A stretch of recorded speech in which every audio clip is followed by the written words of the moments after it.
The Best Animated Feature category at the Oscars is something that has only been around for just over 20 years now, first being introduced in 2001. Back then, the Academy Award for Best Animated Feature actually meant something, as seen here when they inserted the nominees into the audience. Up until now, I thought Monsters Incorporated was a documentary on the Weinsteins.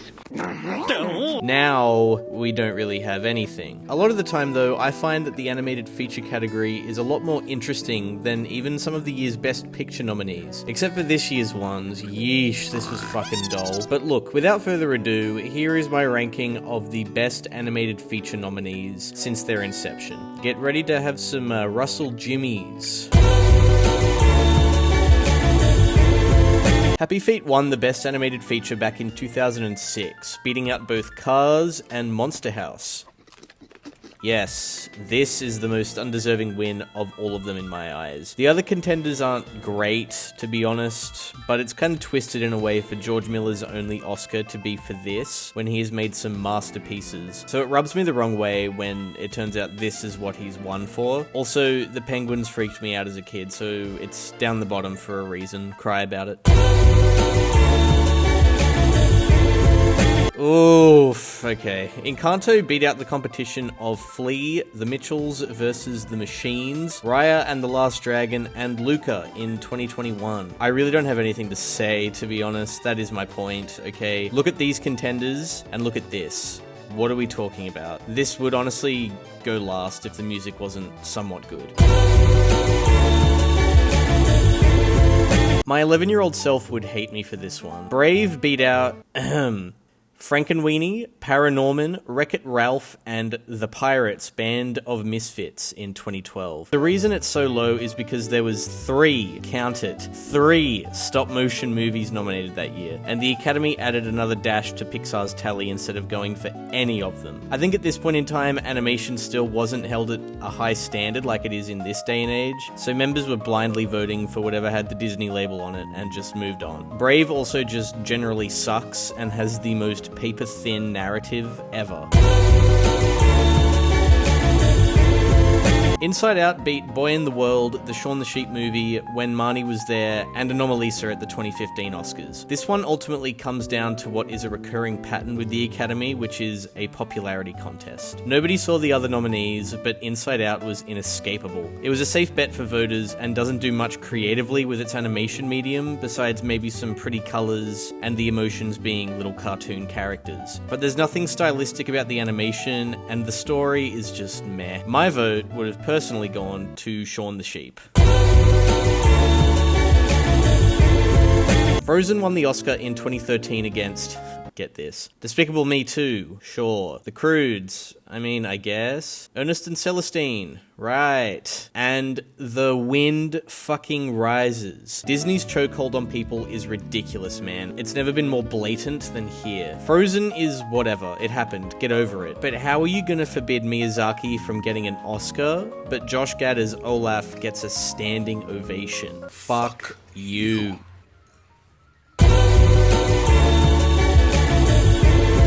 I'm actually recording this before the 2026 Oscars happen. I'm just that certain it's gonna win the Oscar. K-pop Demon Hunters will beat out some pretty mediocre competition, to be honest. Little Amelie would have probably been my pick if I had to choose, but look, K-pop Demon Hunters is fine. I can say that as a 25-year-old white male, and the music has everybody hypnotized, so I'm not that mad that it won. Or will win, I guess. But there were better animated movies that came out that could have spiced up the competition. Nobody gave a fuck about Elio, bro. Fuck you.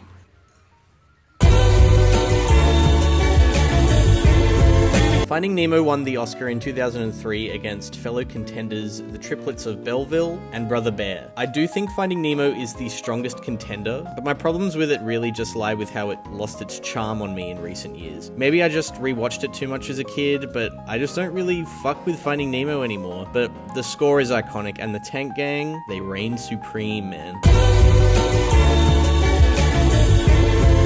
Up wasn't just nominated for Best Animated Feature in 2009, but also Best Picture, the second of which to do so after Beauty and the Beast. But Up beat out the competition of The Secret of Kells, Coraline, The Princess and the Frog, and Fantastic Mr. Fox. Up has a great opening, don't get me wrong. It's iconic and always leaves you in tears, and I'm not even discrediting the rest of the movie because it is colourful and still touches on the themes of grief a little bit more subtly than when they just hit you over the head with it at the start. But Fantastic Mr. Fox is objectively the better film, so I will say with my full chest that there should be a recount.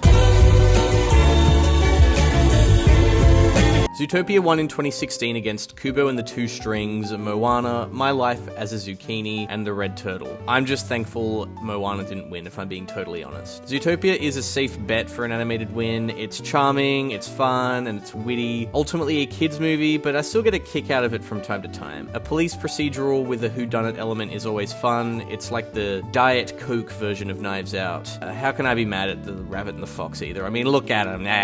Look at him. Big Hero 6 beat out Box Trolls, How to Train Your Dragon 2, Song of the Sea, and The Tale of Princess Kaguya for Best Animated Feature. Admittedly, I've not seen the last two on the list, which I hear are great, but from an unbiased standpoint, Big Hero 6 is exceptional in its own merit as well. It was like the modern equivalent, or futuristic equivalent, I guess, to the Iron Giant, which missed the buzzer for its own animated feature nomination. The visuals are what really carry this thing, as well as its heart, as we witness the bond between Hero and Baymax develop. But this is what a superhero movie should look like, not this.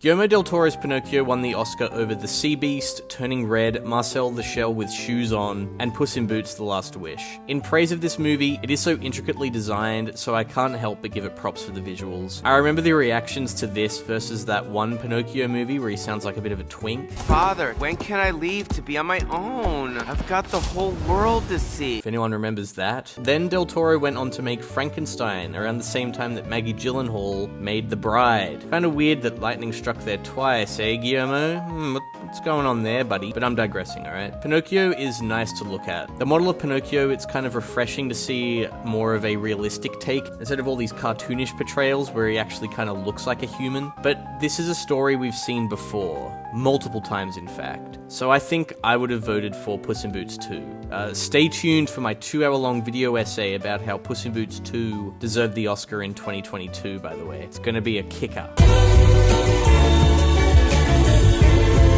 Gore Verbinski's Rango won the award in 2011, beating out A Cat in Paris, Chico and Rita, Puss in Boots, Kung Fu Panda 2, and Cars 2, but that last one wasn't nominated, so it doesn't really count. Rango is a visual delight, and who better to make it than Gore Verbinski, one of the best directors, kind of working today, I guess. So many iconic shots stick out in my brain, as well as characters and the confrontation with Rattlesnake Jake at the end. It's so good. That all being said, the story is kind of forgettable, so when you're competing against Kung Fu Panda 2, I'm sorry, you've got to be placed 14th, man.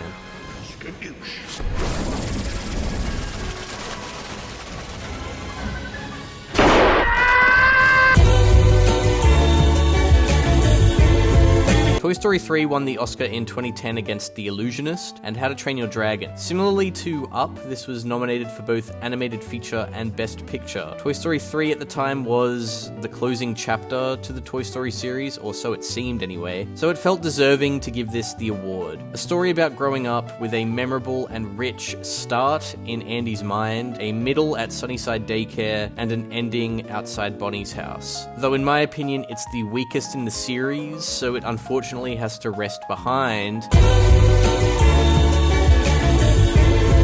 Come at me, bro. Toy Story 4 beat out I Lost My Body, Claws, The Missing Link, and How to Train Your Dragon 3 at the 2019 Academy Awards, and it absolutely deserved that win. Unlike 3, Toy Story 4 feels like a definite conclusion to Woody's character, as he becomes more than just a toy, but the actual hero that Andy set him up to be in the first movie. Also, the animation is so polished when you compare it to the charming but dated first movie. They've certainly come a long way, so say what you will about Toy Story 4 tarnishing the legacy of 3, but that movie felt like an Andy film. 4 is all about Woody at the end of the day. The Incredibles won the Oscar in 2004 against Shrek 2 and Shark Tale. This made it Pixar's second official Oscar, and while I adore this movie and I'm happy to see it win, I think Shrek 2 beats it out by a crumb. The music in this thing is a particular delight, and what you'd expect to hear in a superhero movie. This is essentially what the blueprint for an action-packed, animated family movie is. Tight structure, moral dilemmas, adult themes, constant twists, and one of the most iconic supervillains of all time, Buddy. My name is not Buddy! Oh, fuck, right. Sorry, bro. The first ever winner of the Academy Award for Animated Feature, Shrek, beat out both Jimmy Neutron, Boy Genius, and Monsters Incorporated in 2001. Going back to my earlier comment about Shrek 2 winning over The Incredibles, I think trading Shrek and Monsters Inc. for Shrek 2 and Incredibles is a fair assessment in my head. But I think we live in a good timeline where Shrek was the first ever animated movie to win the Oscar in its category. Even though the animation has aged pretty badly, Shrek is always a treat to return to. And with the backstory of how Spielberg was originally set to produce this, the infamous screen test, how it was meant to be an animation and live-action hybrid movie, or that animators who failed on production of Prince of Egypt were sent to work on Shrek in return for failing. It's a really interesting story to learn about the multiple attempts to get Shrek made and how uncertain producers were with it, and now it's spawned a mega franchise that almost always decimates the box office. It's a great story and all, but I think for this reason alone, it deserves to be in the top 10. Soul won the Oscar in 2020, up against Onward, Over the Moon, Shaun the Sheep, Farmageddon, and Wolfwalkers. This is a bit of a dodgy one, in my opinion. Soul is one of the best Pixar movies to come out since 2019, with its lighting and use of jazz music being some of the best the company has ever seen. The characters Joe and 22 are endearing and not just cookie-cutter inserts from the studio, but the two actually drive this thing, unlike Elemental, which was just Pixar's way of showcasing their new animation engine. Get that shit out of my fucking face, bro. I'm trying to watch a good movie. Fuck off. But I really wish Wolfwalkers would have taken it home in 2020. In a time where 3D animation reigns supreme, Wolfwalkers' hand-drawn style is so refreshing and is truly amazing to see. But if I were to give it to anything else on this list of nominees, Soul is deserving, ultimately. It's a true return to form for modern Pixar. Coco won the Oscar against Loving Vincent, The Boss Baby, Ferdinand, and The Breadwinner. Very similar notes here to Soul winning, as Breadwinner comes from the same company as Wolfwalkers, but Coco's emotional beats and stakes raise it a few pillars above Soul, at least for me anyway. Coco loses its bite on a rewatch, but the colors and visuals are striking time after time, and it's easily some of Pixar's best. Andrew Stanton's WALL-E won the Oscar in 2008 over Kung Fu Panda and Bolt, starring John Travolta. WALL-E is hands down one of my favorite Pixar movies, and it hurts me to see Kung Fu Panda lose, but WALL-E has just kept on aging like a fine wine as the years progress. The character WALL-E shows the good of what's left in an otherwise barren wasteland of trinkets and an immortal cockroach. The scope feels grand immediately, despite it being confined to an empty section of Earth, and then we get pulled out of that location to an even bigger fixture. It's handled incredibly well, the humans plot is fun but also serious when it needs to be, and the brewing romance between Wall-E and Eve is one for the ages. I honestly might go and watch this after I'm done editing this, I'll be completely real. Brad Bird is back, this time with Ratatouille, knocking out Persepolis and Surf's Up for that second Oscar. Yummy yummy. As much as I love Surf's Up, it doesn't even hold a candle to Ratatouille. I'll make this one quick because everything that can be said about Ratatouille definitely has been said. It celebrates the joy of creation, putting blood, sweat, tears, and passion into your craft that will personally speak to your audience. You can easily make the contrast between cooking and animation with this film. It's a masterpiece, and in my opinion, the best Pixar will ever be. This all being said, I vomited when I saw this for the first time as a kid because the idea of a street rat being in a kitchen made me sick. This one's tough, alright? Into the Spider-Verse won the Oscar over Ralph Breaks the Internet, Mirai, Incredibles 2, and I Love Dogs. To call Into the Spider-Verse just another Spider-Man movie is a disservice to what this thing stands for. Into the Spider-Verse is a catalyst. It broke boundaries back in 2018 for its animation quality and mixing different art styles and mechanics together to make, well, easily the best animated movie of the 2010s. It was a breath of fresh air for a genre decimated by the same Pixar models being used over and over and over and over again. So for this to win was great. Unfortunately, it did cost Wes Anderson his overdue Oscar. Miyazaki's Spirited Away won Best Animated Feature in 2002 over Spirit, Ice Age, Treasure Planet, and Lilo and Stitch. Now, for those that know me, I love Lilo and Stitch, and I think it's bonkers that Walt Disney's animation's first ever win was Frozen. But Spirited Away walking away victorious, it's the right thing. Miyazaki has always paved the way for animation to be more than just cartoons for kids, but an outlet to express creativity with no limits, and Spirited Away does so in the zaniest and most creative way possible. With bizarre characters popping up left and right, and every shade on the color wheel is featured in this thing. It nearly cracked the top 3, but it ultimately had to go to these next ones. Curse of the Were-Rabbit won the Oscar in 2005, taking out Miyazaki's very own Howl's Moving Castle and Tim Burton's Corpse Bride, which is fucking huge when you think about it. One of the most intricate and bright fantasy films of the 2000s lost to a claymation movie about a British bloke and his mute dog. As simplistic as the story and animation is in comparison to Howl's Moving Castle, I think that's where the majority of its charm lies. Not to say that claymation is easy, fuck no. I remember trying to make these stop-motion Lego videos back in late primary school and giving up after a day because I'd only made about 12 seconds of motion happen. But to see something like this, an innocent story with romance, horror, and action take the big prize home, is something that I can't help but marvel at. The Boy and the Heron won the award in 2023 against the competition of Elemental, Pneumonia, Robot Dreams, and Across the Spider-Verse. This was definitely the clear winner of the night, and also the underdog, somehow. Boy and the Heron was advertised as Miyazaki's final film, and as much as I doubt this is the case, I think to wrap up his legacy with his boldest swing and most imaginative film yet is the perfect way to do it. The world he builds in this movie is articulate and endless, while the story he tells is so deeply personal, being about the fear of passing legacy over to the younger generation. And I would too if my son made Tales of Earthsea when My Neighbor Totoro was one of my first films.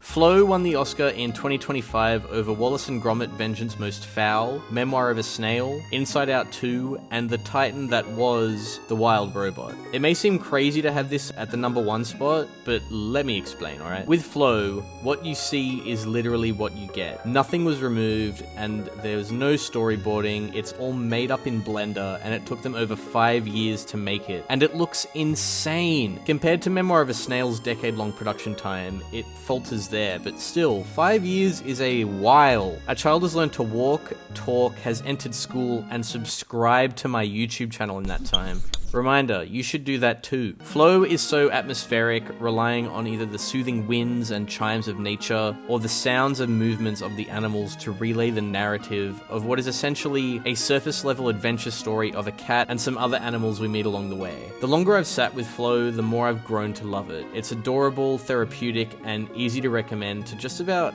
anybody, to be honest. And there you have it, 25 animated flicks. I don't think there's necessarily a bad movie in here before people start coming at me with pitchforks. Animation is something that should be cherished, as some of the best and most creative movies come from that medium. Boiling them down to simply children's fantasy stories is dismissive. And this year we've got some heavy hitters lining up, like Wildwood, and When a Witness Recants, and Toy Story 5, and another Mario movie, and Angry Birds 3. And who can forget the Simpsons movie 2 coming out in 2027, guys? I can't wait for Spider-Pig to come back. Spider-Pig does whatever a Spider-Pig does. Can he swing from a web? No, he can't. He's a pig. Look out, he is a Spider-Pig. Creativity is dead and we're all guilty.